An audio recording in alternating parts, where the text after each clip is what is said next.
The office buzzed with the usual Monday morning energy.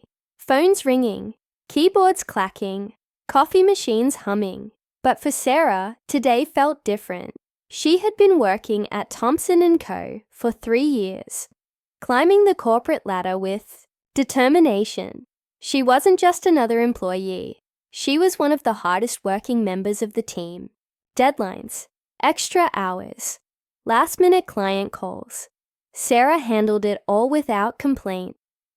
But today, there was a weight on her shoulders, one that had nothing to do with work.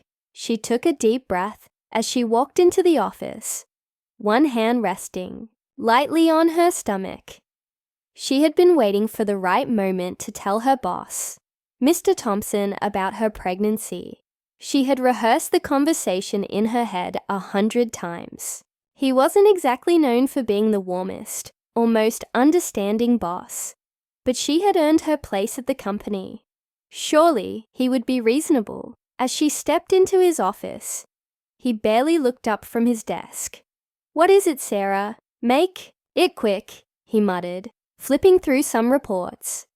She smiled, trying to ease the tension. "Actually, I just wanted to share some exciting news." Her voice wavered slightly, but she pushed through. "I'm pregnant." Mr. Thompson finally looked up, his face unreadable. For a moment, she thought she saw a flicker of something. Displeasure. Annoyance. But then, his lips curled into a thin smile. "Oh," he said flatly. "Congratulations." Sarah let out a small sigh of relief. "Thank you. I just wanted to be upfront with you. I'm still fully committed to my work, and I'll make sure everything is covered before my maternity leave." Mr. Thompson leaned back in his chair, steepling his fingers. "Maternity leave," he repeated slowly. Then he shook his head. "Sarah, I appreciate your dedication, but this company needs people who can be here, fully present, not distracted." Her stomach tightened. "I won't be distracted. I can handle everything." He cut her off with a sigh. "Look, let's not drag this out. We're making some structural changes. Your position is no longer needed." The words hit her like a punch to the gut. "Wait, you're firing me because I'm pregnant?" "Of course not," he said smoothly, standing up. "Like I said, restructuring. It's just bad timing for you." Sarah felt her throat tighten. She had given everything to this company, stayed late, worked weekends, even cancelled vacations for important projects. And now, just like that, she was being pushed out. She wanted to argue, to fight back. But Mr. Thompson had already turned his attention to his computer, acting as if she wasn't even in the room. Heart pounding, she grabbed her bag and walked out, struggling to hold back tears. But as she reached the elevator, her sadness started to harden into something else. Determination. Her husband, Daniel, was waiting for her at home. When she stepped inside their apartment, he took one look at her face and knew something was wrong. "What happened?" he asked gently, setting down his coffee. She let out a shaky breath. "I got fired." His eyes darkened. "What?" She sank onto the couch, running a hand through her hair. "I told my boss I was pregnant, and suddenly, my position was no longer needed." Daniel was quiet for a moment, processing. Then, he leaned forward. "Sarah, you know that's illegal, right?" She blinked. "What?" "That's discrimination. They can't fire you just because you're pregnant." His voice was calm, but there was an edge to it now. "I've seen cases like this before." And that was when it hit her. Daniel wasn't just her husband. He was also a lawyer. A damn good one. She straightened. "So, what do we do?" His lips curved into a slow, determined smile. "We fight." What happened next would shake Thompson & Co. to its core. Sarah sat on the couch, gripping the armrest, her mind racing. She had never thought about taking legal action before. She wasn't the type to stir up trouble, But this wasn't just about her. It was about fairness, about standing up for herself after being treated like she was disposable. Daniel leaned forward, his lawyer instincts already kicking in. Did he put anything in writing? An email? A termination letter? She nodded and pulled out her phone, scrolling through her inbox until she found it. She handed the phone to him, watching his expression closely. His eyes scanned the screen, his jaw tightening. They're calling it restructuring, but that's just a cover-up. Firing someone right after they announce their pregnancy. That's classic discrimination. A mix of anger and relief swirled inside her. So what do we do? Daniel exhaled, setting her phone down. First, we gather everything. Your performance reviews, emails, anything that shows you were a valuable employee. We'll need to prove that this so-called restructuring was just an excuse. Sarah's mind flashed back to all the late nights, the projects she had saved at the last minute, the glowing feedback from clients. If this was about performance, she would still have her job. But what if they fight back? She asked. What? If they deny it? Daniel gave her a reassuring look. They might try. But companies don't like lawsuits, especially when they're in the wrong. If we put enough pressure on them, they'll have to take responsibility. The thought of facing Mr. Thompson in a legal battle sent a shiver down her spine. But at the same time, a fire was building in her chest.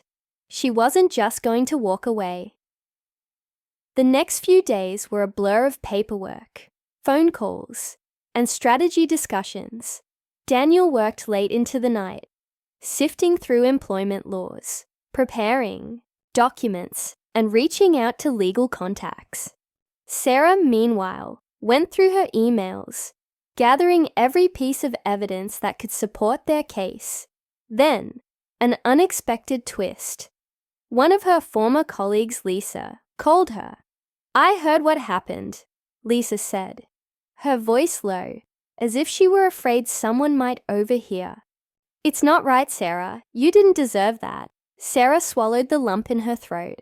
Thanks, Lisa, but I don't think Mr. Thompson cares. Lisa hesitated before speaking again. Actually, there's something you should know. This isn't the first time he's done this. Sarah sat up straighter. What do you mean? I mean, I've seen it before. Another woman in accounting. She got pregnant last year, and suddenly her position was eliminated. Lisa sighed. She didn't fight it, she just left. Sarah felt a chill run down her spine. This wasn't just about her. It was a pattern.